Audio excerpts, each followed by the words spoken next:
I welcome you to this channel, Messiah Revelation Ministry. This is an end time ministry. Today, we are going to discuss about awakening the Hebrews who are scattered throughout the four corners of the earth, the four corners of the world. We are going to look at the men who are in the Lord's army. They are in the forefront of the mission to awaken the Hebrews. They are in the army of the Lord. Awakening the Hebrews is a spiritual battle. We are dealing with the forces who are against the mission to awaken the Negroes. So we are going to look at the men who are in the army, who have done various works. They've put their knowledge in books to awaken the Negro, to awaken the Hebrews. The link to this video will be put in the description box. If you have not subscribed to the channel, please I urge you to do so. Help us spread the awakening to all the four corners of the earth. The gathering of the Hebrews is one of the major end time prophecies that will unfold very soon. So let's go to the men. I've chosen them because I've read their works or I'm familiar with what they have done. Those who are in the front, they are taking the lead in awakening the Hebrews. And the first person I will mention is Professor David Adamo, Adamo. His book is Africa and Africans in the Old Testament. He wrote a book like that. He also wrote another book, Africa and Africans in the New Testament. Professor David Adamo is from Nigeria. I met him when he was doing his PhD in religion in the United States. He went through a lot of problems because his supervisors did not want him to talk about civilization coming from Africa. They didn't expect him to know that Africa and Africans are mentioned in the Bible, but he was able to succeed. He was persistent, so he published his books, Africa and Africans in the Old Testament, Africa and Africans in the New Testament. Professor Adamo said that when Europeans talk about Africans in the Bible, they only refer to them as being slaves in the Bible. That is not the case, because when you look through the Bible, great men of African descent are mentioned in the Bible. And that brings us to another man who has been leading in the awakening of the Hebrew. His name is Arthur McCray, MC, small c, C-R-A-Y. Arthur McCray. He's an African American. His book is Black Presence in the Bible. The Black Presence in the Bible. The title of this book shows that the Bible contains information about Black people, names and places that refer to black people. One good thing about his book is that he provides the research methods and the classifications and how you can identify that somebody in the Bible is black. How you can identify that a city or a place in the Bible was inhabited by black people. The black presence in the Bible. Arthur McCray. Arthur McCray is an African American. We shall also discuss the next person. His name is Nana Banache Dakwa. Darkwah.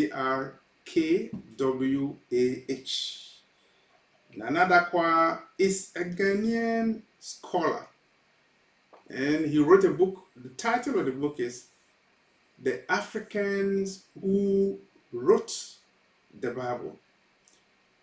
What did he mean by that?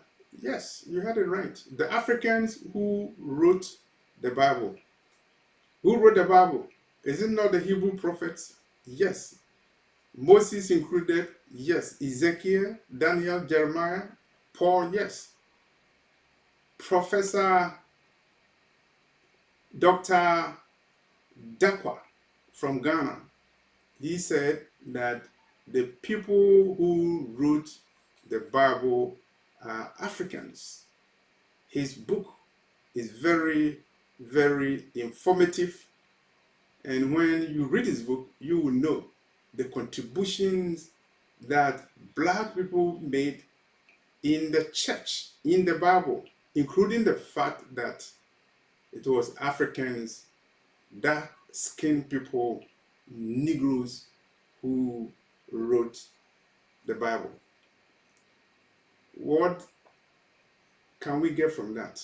What we can get from that is that Christianity came from black people. Christianity, of course, emerged in Africa before it spread to Europe.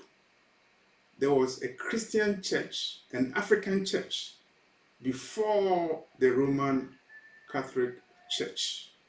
And Africans' contribution to Christianity must be acknowledged because Dr. Dakwa is saying that it was Africans who wrote the Bible, and that is the title of his book, The Africans Who Wrote the Bible. Let's stop there. If you want to awaken the Negro, you have a long way to go because the thinking process of the Negro has been distorted. The history of the Negro has been distorted. And as the American American scholar John Henry Clark said, that if you want to control somebody, you start by controlling his history and his culture. If you do that, you are able to control his thoughts. And one great person who has done a lot to awaken the black man, awaken the Negro, his name is Sheikh Anta Diop. From Senegal, he wrote the book, The African Origins of Civilization, Myth or Reality. What does he mean? It means that civilization started in Africa, in ancient Egypt. Point number one. Point number two, the people who inhabited ancient Egypt were black people, people that Europeans call Negroes. So when you're talking about philosophy, law, mathematics, architecture, engineering, all these professions emerged in ancient Egypt. What does it mean? It means that civilization began in ancient Egypt. It means that black people were behind that civilization. So the world's famous mathematician Euclid was a black person. The multi-genius engineer, philosopher, medical doctor Imhotep was a black person. He knew philosophy before philosophy went to Greece. And so when you are dealing with awakening the Negro, you need somebody who has awakened the black person, letting the world know that civilization occurred in ancient Egypt. The pharaohs of Egypt, they were black people. They were there a long time before the Arabs emerged in Egypt around about 639 AD. Before the Arabs invaded ancient Egypt, the place was inhabited by dark-skinned Negroes. Remember, Egypt was a place where the sons of Jacob settled and intermingled with the Negroes, intermingled with the ancient Egyptians. So that is Sheikh Anta Diop. He is a hero because when he challenged the Europeans by saying that civilization originated in Africa, they did not believe him. They ignored him. They pretended he was lying. And so UNESCO, United Nations organization, UNESCO, conducted a symposium in Cairo, Egypt, 1974, to to provide opportunity for Sheikh Anta Diop to prove his point. This man did not disappoint at all. He was able to defeat the European, the Asian, and the Arab scholars who deny black civilization, who deny black presence in Egypt, who deny the contribution that black people have made to world civilization. Let's go to the awakening regarding the presence of black people in the Bible. And the next person I'll talk about is an African American. His name is John Johnson. John Johnson wrote a book, The Black Biblical Heritage. I went to a bookstore in the United States and I wanted to buy a book about black people in the Bible, black contribution to civilization, and a book that will educate me about black heroes. I was told that the best book so far is the book written by John Johnson, The Black Biblical Heritage. If you read the book, you will see how he connects black people in the Bible, how he identified places that were black, from Abraham, from Melchizedek, Moses, and the rest. So it's a very it's a very good book when you want to start knowing about the black heritage of the Bible. That's the book written by John Johnson, who is an African and American. The next book, number 6, is a book That's very popular, very famous. From Babylon to Timbuktu. The author is Rudolph Windsor. Rudolph Windsor is an African American, and in his book he argues that if you look at Babylon, it was inhabited by black people. The place where Abraham lived was inhabited by black people. The Hebrews were black. Something happened. AD 70.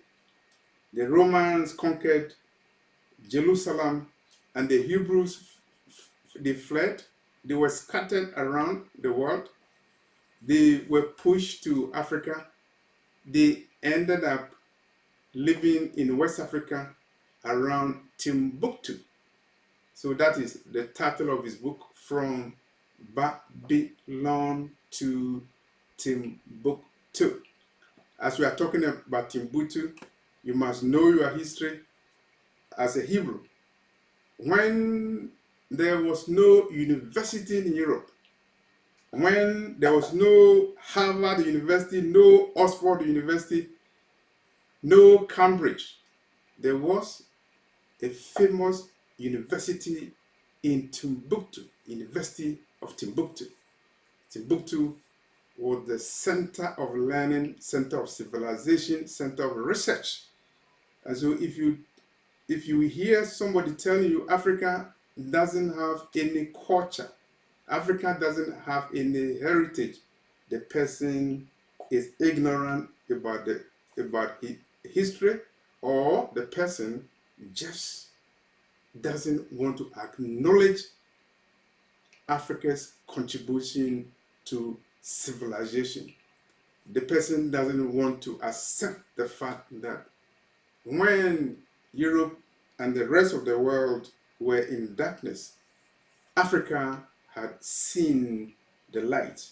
And so that is the book, From Babylon to Timbuktu.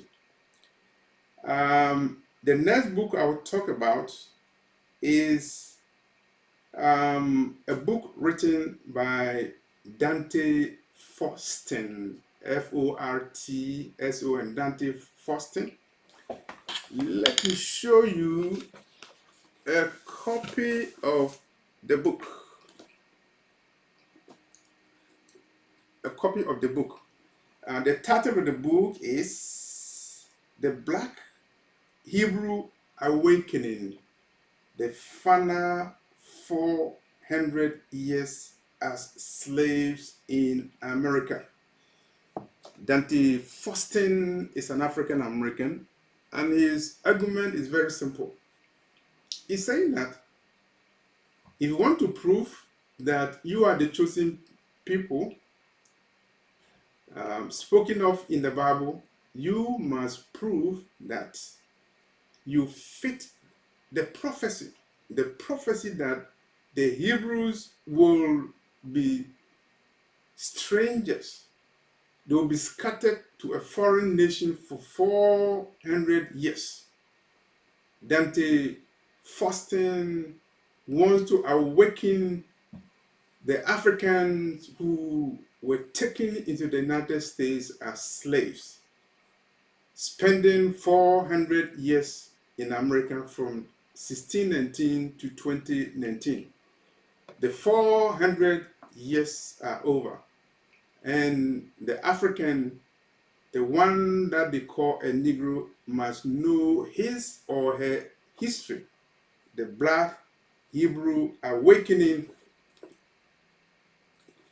the final 400 years as slaves in America. 400 years as slaves. Oh, I thought slave trade was abolished in 1807. I thought slavery was abolished in 1833. I thought slaves in America were emancipated in 1865.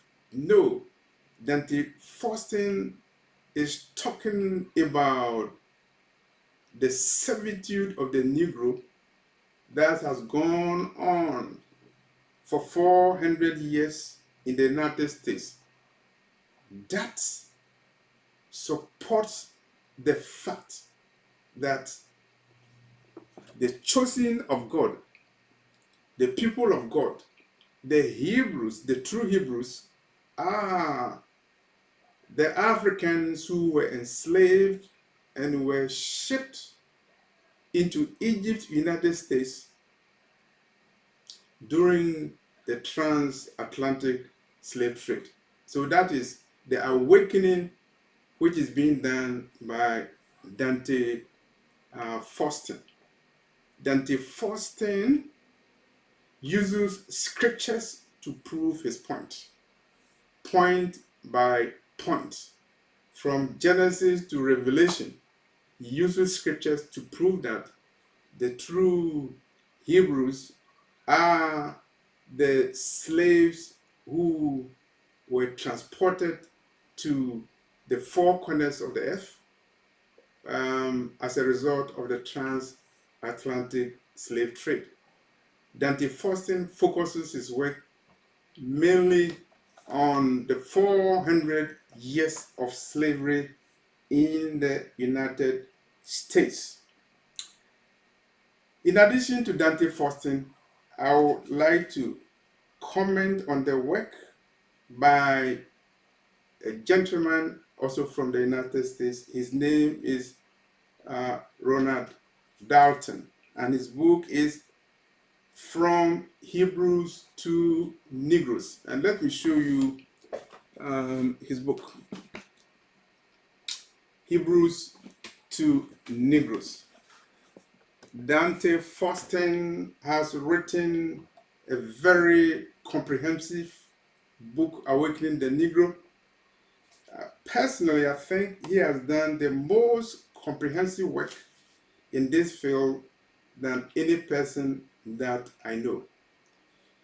His 4 volumes are comprehensive, and I consider them to be a very good source for research about the Hebrews, the awakening of the Hebrews, proving that when you are talking about the true chosen people of God, is nobody, no other group of people than people who fit into Deuteronomy chapter 28, the curses imposed on the Hebrews as outlined in Deuteronomy chapter 28. Then Faustin, Ronald Faustin, he did a very good job in looking at the prophecy in Deuteronomy chapter 28, and he looks at the condition of the Negro, not only in the United States, but all over the world.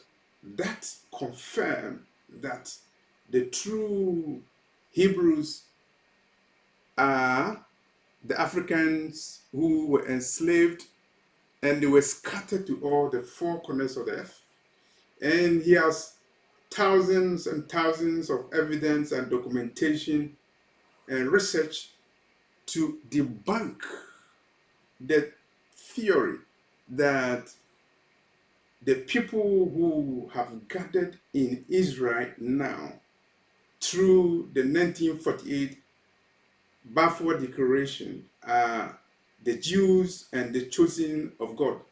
Ronald Dalton's work is a repudiation of that theory, and so his work is truly a threat to those who falsely believe that the children of Jacob have been gathered, and the gathering occurred in 1948.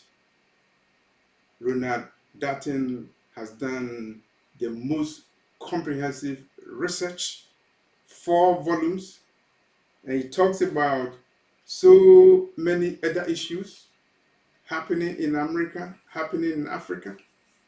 He outlines the reasons why the Negroes are not Negroes, but rather the Hebrews, somebody has stolen someone's identity, somebody has changed history, and so Ronald Darton is talking about a process that went on, a theft, identity theft, Hebrews to Negroes, those who were Hebrews in the time of Moses, in the time of Jacob, in the times of the prophets of the Old Testament.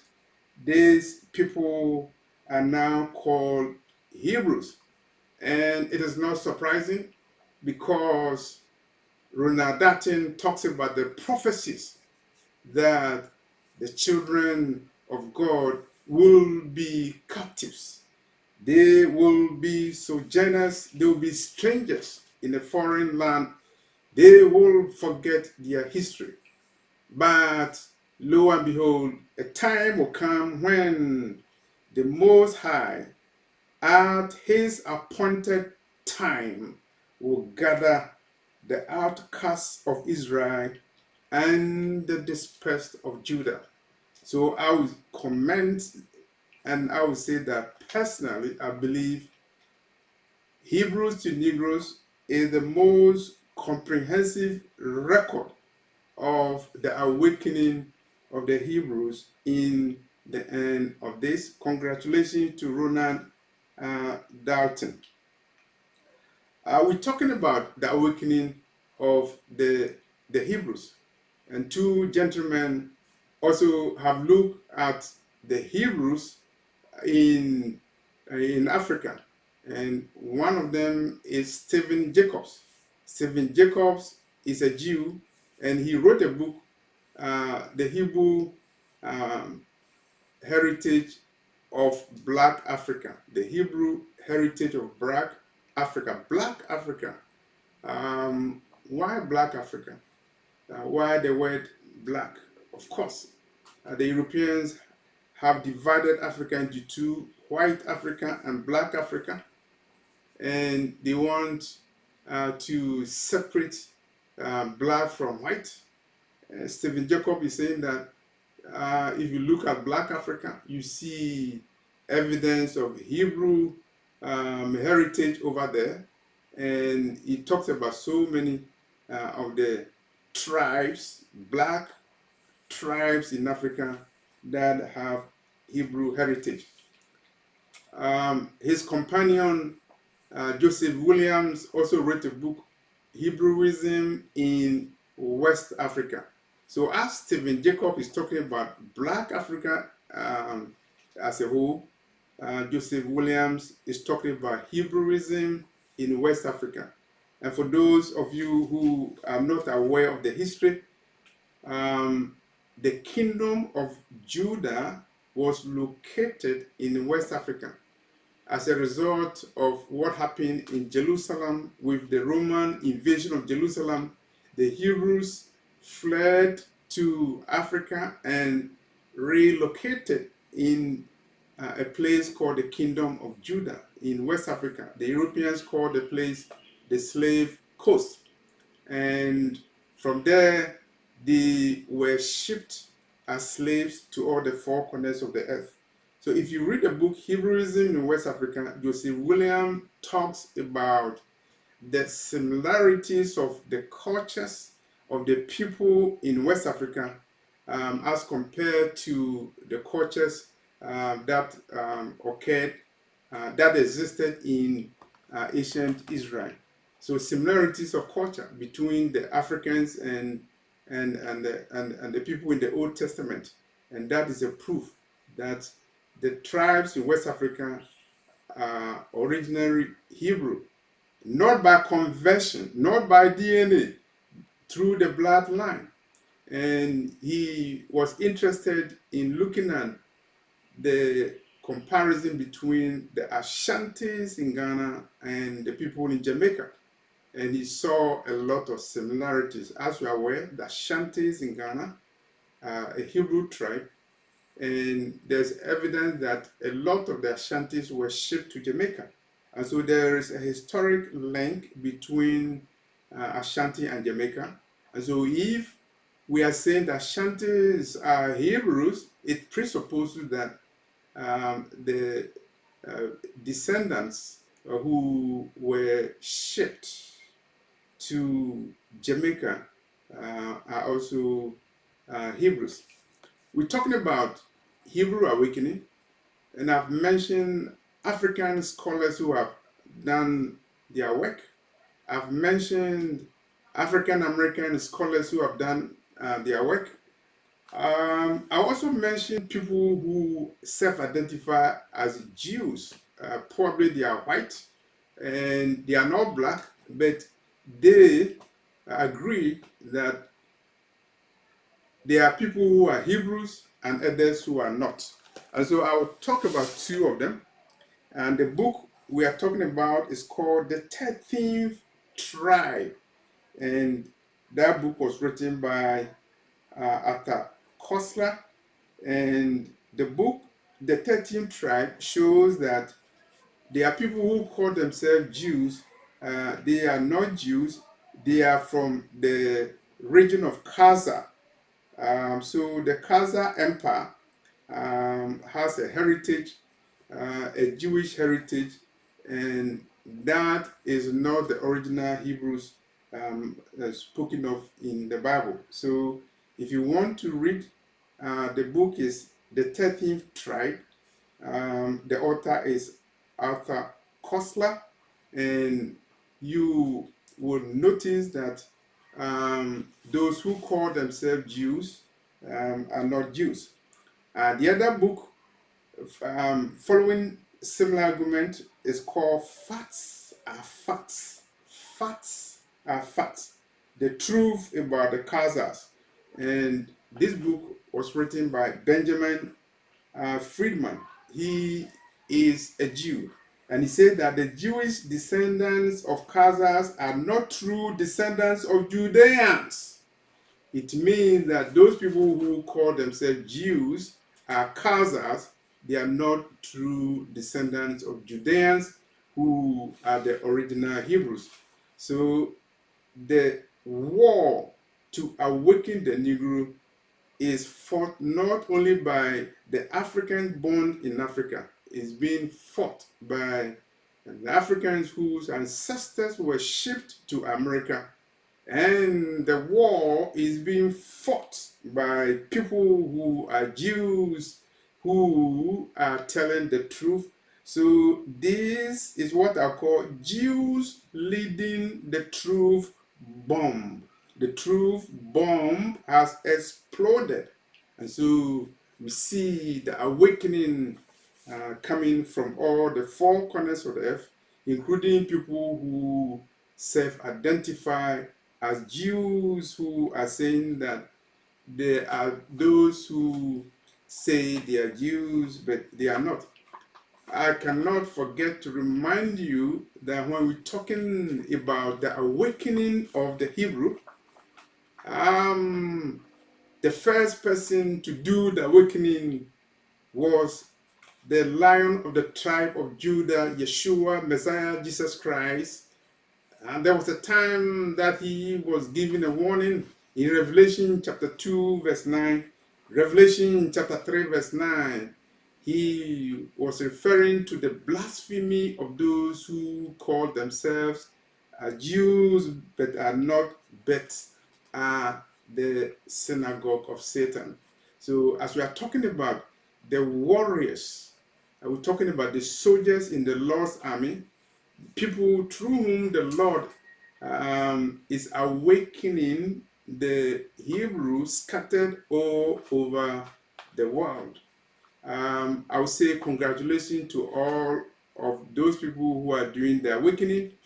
I've just listed few of the books that I've personally consulted in doing this video. I've read the books I've talked about here, and they are all part and parcel of putting the puzzles together, dotting the I's and crossing and the T's and awakening the Negro so that they will be aware that they are Hebrews. And that's why I commend all these men for the good work that they have done. This channel is a revelation channel, it's an end time channel, and part of our mission is to awaken the Hebrew. I will urge you to subscribe to the channel. I will leave a link of the video in the description box. Hit the notification button and share the videos. Thank you for the members who have been watching the video and spreading the message. For those of you who are watching the channel for the first time, you are welcome, and you are reminded that Jerusalem will be trodden by the Gentiles until the times of the Gentiles are up, until the time when the Messiah will lead the gathering of the Hebrews scattered to all the four corners of the earth, Cush and Patros and Elam and the islands of the sea. I will wait for your redemption. Thank you for listening to this message.